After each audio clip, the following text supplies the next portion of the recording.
A Polaroid I1, first Polaroid, is placed in front of a monochromatic source.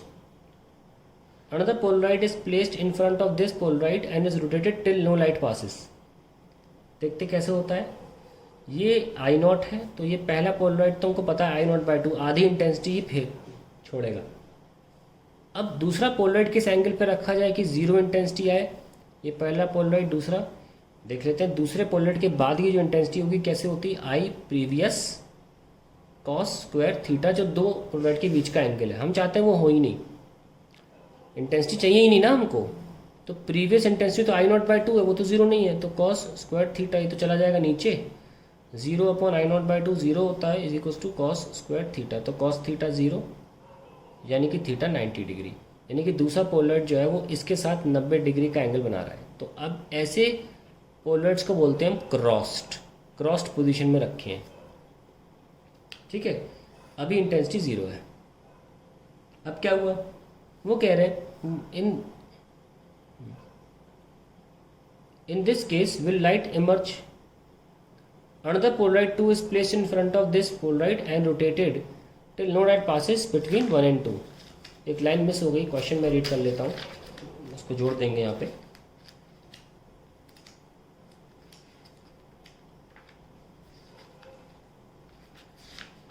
हाँ, a third Polaroid is now placed between 1 and 2।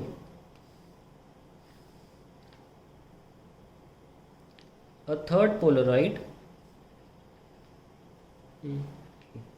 is now placed between 1 and 2. In this case will light emerge from 2। अब एक तीसरा Polaroid हमने बीच में रख दिया है, 0 और 90 तो ऑलरेडी, तो बीच में कोई और एंगल हो सकता है। तो मान लीजिए P1 हम बस दिखाने के लिए कि एंगल क्या है, थीटा, और ऑब्वियसली फिर ये P3 था, थर्ड पोलराइड है ना, P1 से थीटा में एंगल बना रहा है, और P2 बनाओगे अगर डॉटेड तो ये कितना होगा, 90 माइनस थीटा, क्योंकि एंगल ही दोनों के बीच में 90 था। अगर बीच में कोई पोलराइड आएगा तो एक से थीटा बनेगा, एक से 90 माइनस थीटा बनेगा। तो अब देखते हैं वो कह रहे हैं क्या अब लाइट ज़ीरो होगी इस तरफ, लेट अस सी। पहले से तो इसके बाद इंटेंसिटी जो है वो यहाँ पे कितनी, I0/2 है। आफ्टर P3 कितनी होगी, इंटेंसिटी होगी I0/2 cos स्क्वायर थीटा, ये होगी यहाँ पर P3 के बाद, क्योंकि अब P1 और P3 में एंगल थीटा है ना, तो फॉर्मूला क्या होता था, I प्रीवियस, इसके पहले I0/2 है, cos स्क्वायर थीटा। अब यहाँ पे इंटेंसिटी जो है वो ये है, तो यहाँ से कितनी निकलेगी, I equals to I0/2 cos square theta, ये प्रीवियस है, फिर cos स्क्वायर। अब P3 और P2 के बीच में एंगल कितना है, 90 माइनस थीटा, तो कितना है, I बराबर I0/2 cos square theta sine square theta. ये कहानी आ गई। वो कह रहे हैं will the light emerge, let us C.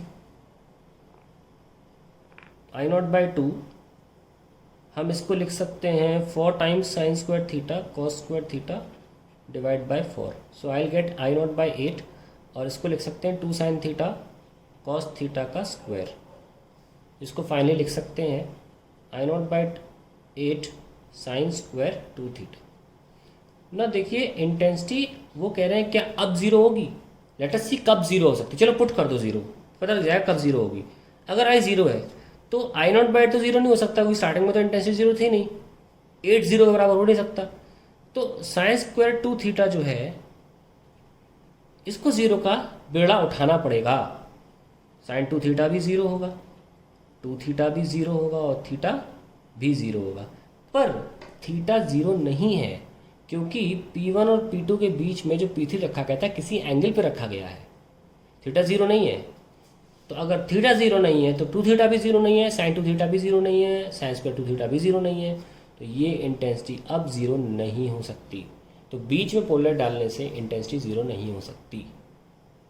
That is the final answer.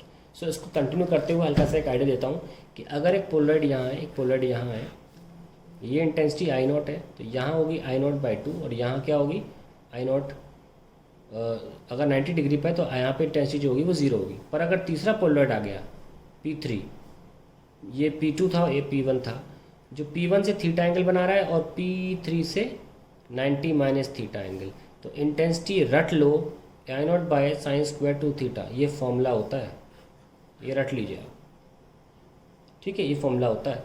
और तीसरा पोलराइड किसी भी एंगल पर डाल दोगे, अब जीरो जस्टिफाई नहीं कर पाओगे, क्योंकि यहाँ पे जीरो से 0 डिग्री पर रखने पे ही आएगा। यानी कि तीसरा पोलराइड अगर ऐसे रखा होगा, यानी कि इस और इसके बीच में नो एंगल 0 डिग्री, तब ये जीरो दे देगा।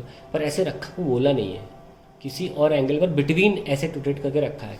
तो zero is the only condition, so theta 0 degree is the only situation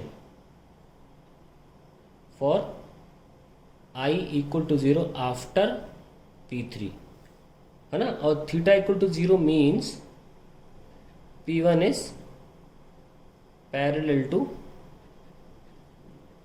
P3, ये मतलब हुआ इसका।